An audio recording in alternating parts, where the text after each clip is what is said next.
Okay, Advanced 2014, question 13. Let's just go ahead and draw the graph for this function f. It's given to us in terms of x, so let's just see what it possibly ends up looking like. So we'll go e to the x on the keypad, move out to the power and put in the multiplication, open up the brackets, we'll press the trig button once to get the sine term for sine x. We'll then move outside the bracket, press the trig button twice to get cos x, move outside the bracket, and then subtract off square root of 2, and then we'll press enter. Now we'll need to make sure that we're graphing mode of radians, so if we go to menu, settings, and graphing angle, change that to radians and make that the default and click OK, then we have a diagram looking somewhat like this. Now what we can do is hold down the shift key to rescale the y-axis, and let's just move it up a bit. So something very interesting is happening at these points here.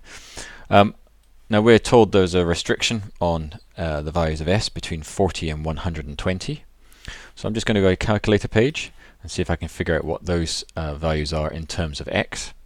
Now we are told that x is equal to a formula involving pi. Let's just write that in.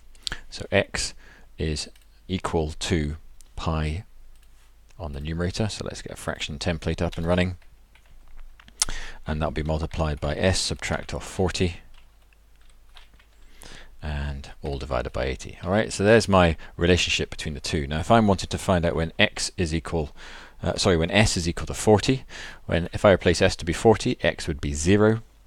And if I replace s to be 120, what will the value of x turn out to be? So let's just quickly do that.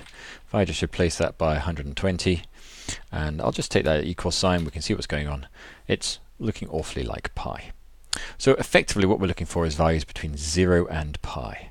So I'm just going to go back to my diagram here and rescale the axes, so I'm only interested in values of x between 0 and pi.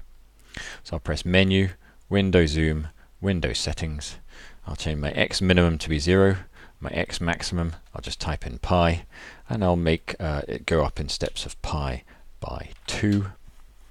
We'll leave all the y settings as they are for the moment, and we get a graph looking like so.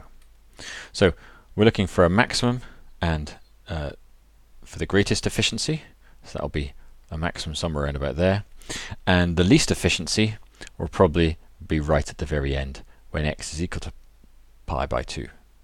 When x is equal to pi, which corresponds to 120 kilometers per hour. So let's go ahead and find out where this maximum is. We can do menu, analyze graph, maximum, go to the left of the maximum, go to the right, and we seem to have 2.36. So I'm just going to press the addition key to increase the number of decimal places. It doesn't look very recognizable. If I go over it and press control menu, I can store, and I'll call it xm for x max. And what I'm going to do is I'm just going to go back into here and see if I can find the corresponding value for s for that particular value of x max. So I'm going to be wanting to solve a little equation. So I'll do menu, algebra, numerical solve. I'll go back up here, paste that in.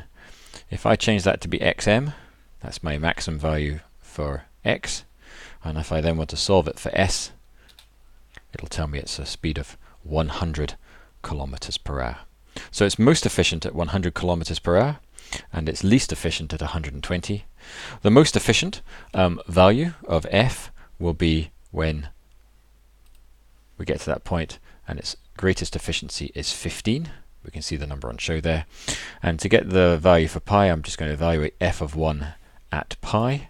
So I'll just go back here, var f of 1 at pi.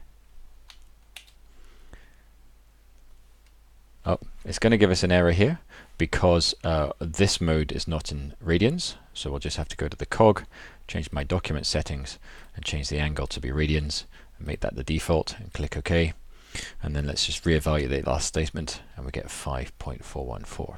Alright, so the maximum efficiency is when the speed's 100, and the maximum efficiency is 15, and the minimum efficiency is when it's 120, and the value of that is at 5.41. We're done.